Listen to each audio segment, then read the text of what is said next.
April just seems to be a really bad month for some reason. We're going to talk about why on today's Hot Zone. This is the Hot Zone. Engaging with the news in a whole new way, international war correspondent Chuck Holton brings insight into areas of crisis and lets you help those affected. Hi folks, Chuck Holton here. Thanks for watching the Hot Zone, and we've got some interesting things for today's show. First of all, I just noticed that April is very often a very bad month when it comes to tragedies and disasters in the news. Let's tick some of them off. Let's talk about back in 2007, there was the Virginia Tech shooting, one of the worst school shootings in U.S. history. In 2016, there was a big earthquake in Ecuador. I was there for that one. And here's a little bit of what that looked like. With the death toll from Saturday's massive quake continuing to rise, search and rescue teams from across Latin America are working around the clock to find any remaining survivors. But there's a lot of territory to cover. Every town and village up and down the northern coast of Ecuador was affected. Hundreds of thousands are without water and power. Heavy equipment operators are in short supply, while residents pick through the unstable rubble to salvage anything of value. Just weeks ago, I was in northern Iraq viewing the aftermath of a city destroyed by ISIS. The similarities are striking. In Iraq, this destruction was caused by bombs and explosives. Here in Puerto Viejo, the damage was done by the strongest earthquake in more than 60 years. Resident Patricio Villavicencio agrees. Esto ha sido como una, qué sé yo, se ve en la televisión como una guerra, todo destruido, los edificios, mi lugar de trabajo destruido. And he's not sure what he'll do next. Ahora, no sé, esta incertidumbre aquí, ¿qué nos pasará? Porque esto va a demorar meses, yo creo, para poder limpiar y después reanimarse. Imagínese usted, es terrible esta vaina, ¿qué nos separa? What's going on behind me is exactly what the rescuers hope not to find, and that is a body. This one happened to be an 11-year-old girl who was buried in the rubble. And so now comes the delicate process of having to remove the remains. What might be even more difficult to handle are those with loved ones still alive, but trapped under tons of rubble.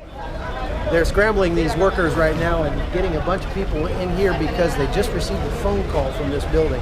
There's a woman's husband trapped in there and he's calling for help. Allá le dieron toda la indicación a él. Mi hermano le dio la indicación a los señores de allá.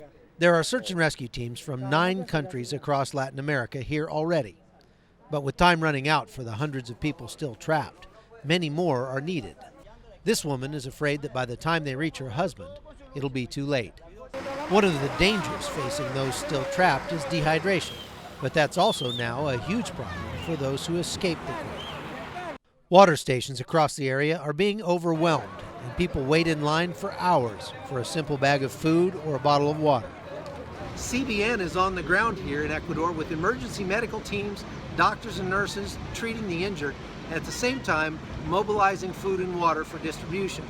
And in just a couple of days, CBN will deliver water purifying devices that will clean 1,000 gallons of water a day for the communities hardest hit by the earthquake here. Chuck Holton, CBN News, Puerto Viejo, Ecuador. So then you look at 2013, there was the Boston Marathon bombing, and I was there for that as well.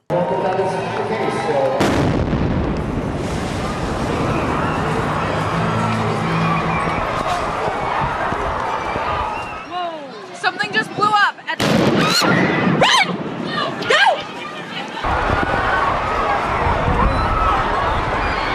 Right now, you're looking at live footage at the finish line of the Boston Marathon. There was some sort of explosion. Hey! There's gotta be people hurt up there!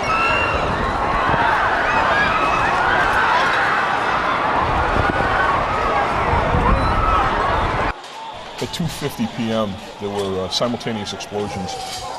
Each scene resulted in multiple casualties.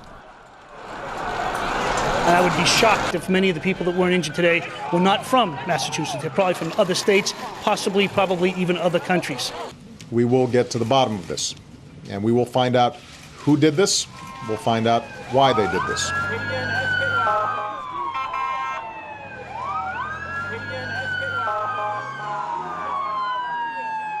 And then we look all the way back to 1986. The end of April, April 26th, was the worst nuclear disaster in world history. And that's, of course, the disaster at Chernobyl in the Ukraine. And I've been to Chernobyl a couple of times. And here's a little bit of what that was like on my first trip to Chernobyl. What's the name of this village again? Kopachi. The name of this village, former village, Kopachi. And they covered it with sand. Yes, sand ground.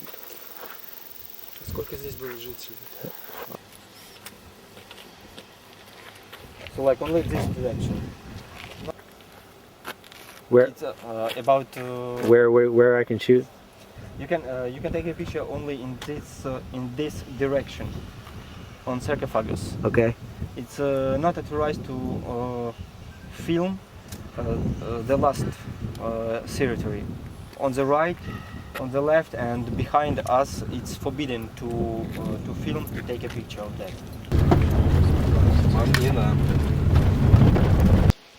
This is the swimming pool.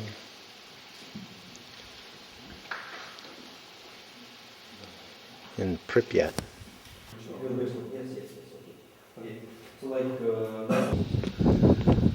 Okay, we're just coming down off the top of the building, 16 floors, and we had to get off there quick because he said it was 120 microradian of radiation up there.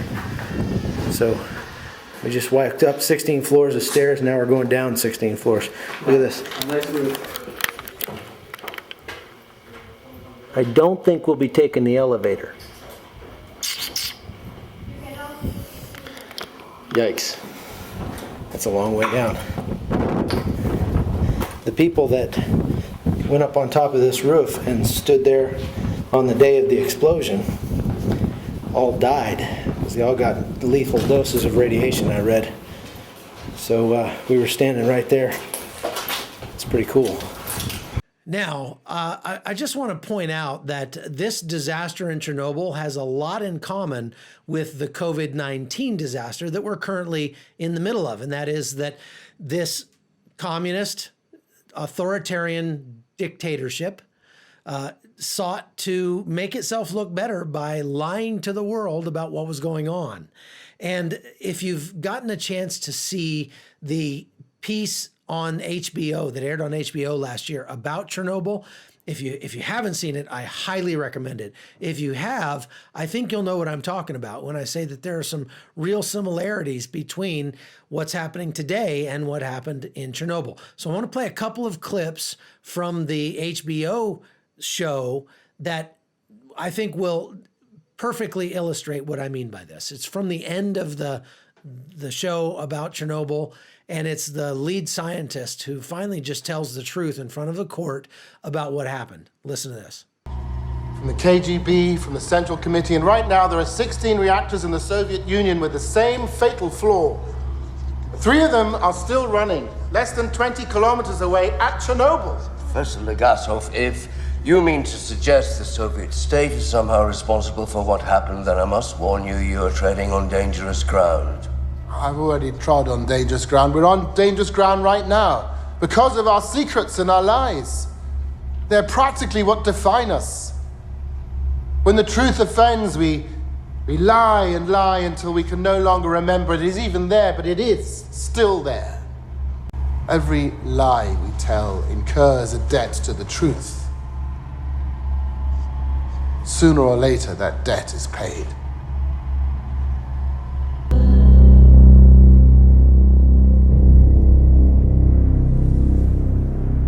To be a scientist is to be naive. We are so focused on our search for truth, we fail to consider how few actually want us to find it. But it is always there, whether we see it or not, whether we choose to or not. The truth doesn't care about our needs or wants. It doesn't care about our governments, our ideologies, our religions. It will lie in wait for all time. And this, at last, is the gift of Chernobyl. Where I once would fear the cost of truth, now I only ask, what is the cost of lies? So I love what he says there about that every lie we tell incurs a debt to the truth. And when we look at the lies that have been told about this virus by China and others, that now the world is paying that debt that was built up by telling those lies. And so it would be really nice if our world leaders could learn from those mistakes a little bit, but sometimes I wonder. The bottom line is we are in the midst of another historic tragedy in the month of April. And I wonder what might happen if we look down the road another month or two. I put this clip up and said, this is what May might look like sliding into May 2020. This is actually a clip from a plane crash last year in Russia. 41 people died in that plane crash, unfortunately. But what a horrific sight that is. Now, going back to Chernobyl for a minute, they just had another disaster there that didn't make the news because of the COVID-19 virus. And that is, there was a big forest fire, and I believe it was arson that was started in the dead zone around Chernobyl. And that's a really bad thing because all of those plants suck up the radiation from the Chernobyl disaster. And when you burn those trees and grass and everything, it lets that radiation loose.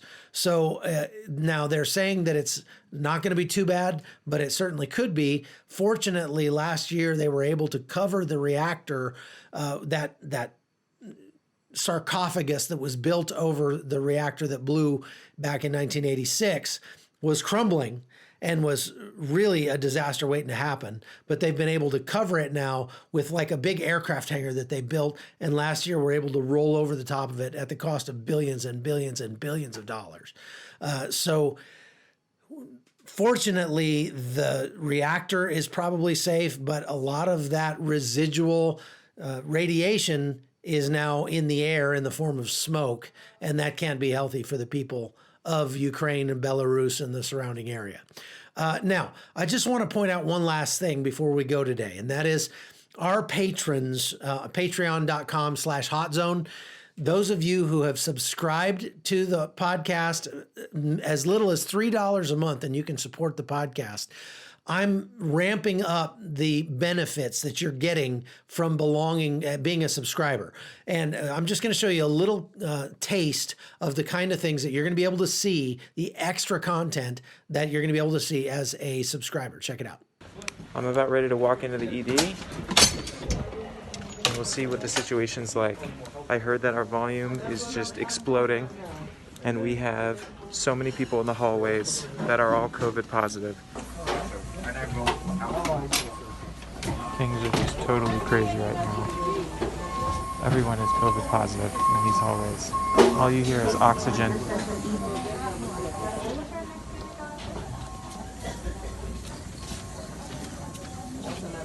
So anyway, I hope you'll go over to patreon.com/hotzone and subscribe, because I'm going to be putting up a lot of extra bonus content that you really can't get anywhere else, including in the mainstream media. So check it out, patreon.com/hotzone. As little as $3 a month, you can support this podcast, keep us going, especially through this difficult time. That's about the cost of a cup of coffee that you can't buy at Starbucks right now. So you might as well send it to the Hot Zone. And we're going to do some good things with it. So thanks for watching. I'm Chuck Holton. We'll see you again later on this week. The Hot Zone is produced by Amy Holton and Livefire Media. Copyright 2019.